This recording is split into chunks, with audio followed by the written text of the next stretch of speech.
YCP అధినేత జగన్ దారి మారిందా? ఆయన కూడా డైవర్షన్స్ మొదలుపెట్టేశారా? ముక్కుసూటి రాజకీయం వర్కౌట్ కాదని తెలుసుకున్నారా? ఎప్పుడూ హైవే పాలిటిక్సే కాదు, ఇక నుంచి డొంకరోడు రాజకీయం కూడా చేద్దామనుకుంటున్నారా?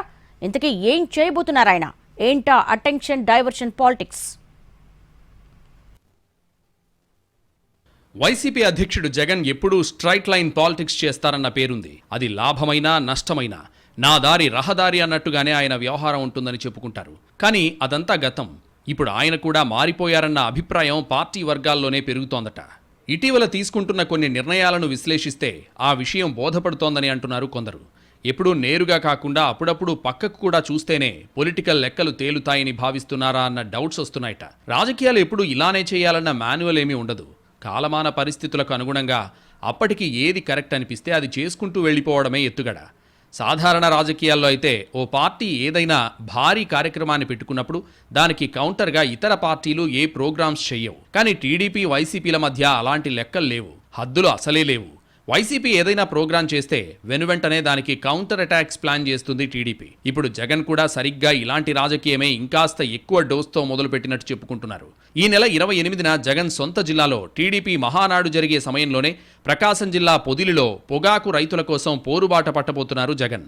రేటు రాక అల్లాడుతున్న పొగాకు రైతులకు అండగా ఉన్నానని చెప్పేందుకు పొదిలి వేలం కేంద్రానికి వెళ్లబోతున్నారాయన. నిరుడు 36,000 వరకు పలికిన క్వింటా పొగాకును ఏడాది 24,000కు కూడా కొనే పరిస్థితి లేకపోవడంతో తీవ్రంగా నష్టపోయే స్థితిలో ఉన్నారు రైతులు. దీంతో వేలం కేంద్రంలో వారిని కలిసి పరామర్శించేందుకు సిద్ధమవుతున్నారట జగన్. ఓవైపు ధర రాకపోవడం, మరోవైపు క్వాలిటీ పేరుతో బయ్యర్లు ఎక్కువగా తిరస్కరిస్తుండడం సమస్యగా మారుతోంది. చివరికి ఆకు కొట్టుడు, చెక్కులు కట్టిన కూలీలకు సైతం డబ్బులు ఇచ్చే పరిస్థితి లేదు. సరిగ్గా ఈ పాయింట్ని బేస్ చేసుకునే రంగంలోకి దిగబోతోంది వైసీపీ. ప్రజా సమస్యల మీద ప్రతిపక్షం ఆందోళన నిర్వహించడం కామనే, కానీ అందుకు ఎంచుకున్న టైం మీదే ఇప్పుడు చర్చ జరుగుతోంది. సరిగ్గా టీడీపీ మహానాడు జరిగే రోజునే జగన్ పొదిలి టూర్ పెట్టుకోవడం, రైతుల తరపున ప్రభుత్వాన్ని నిలదీసేందుకు సిద్ధమవడంతో ఆయన కూడా డైవర్షన్ పాలిటిక్స్ వైపు మొగ్గు చూపుతున్నారా అని మాట్లాడుకుంటున్నాయి రాజకీయ వర్గాలు. మహానాడులో టీడీపీ నాయకులు చేసే కామెంట్స్ కు కూడా రైతుల సమక్షంలోనే కౌంటర్స్ ఇచ్చే అవకాశం ఉందని అంచనా వేస్తున్నారు. ఇలాంటిదే ఇంకో ఎపిసోడ్ కూడా ఉంది.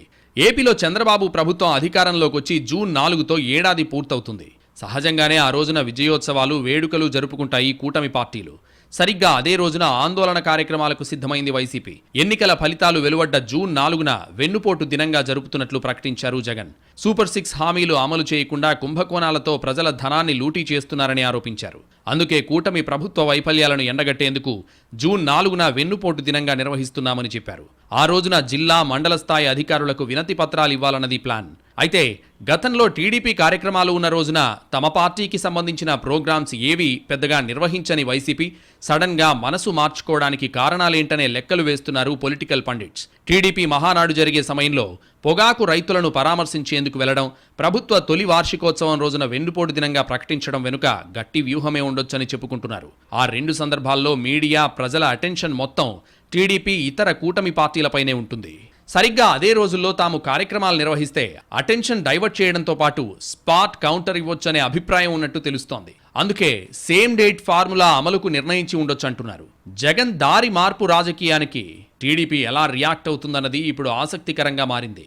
ఎవరి మైలేజ్ని ఎవరు కొట్టుకుపోతారో అని ఉత్కంఠగా ఎదురు చూస్తున్నాయి రాజకీయ వర్గాలు.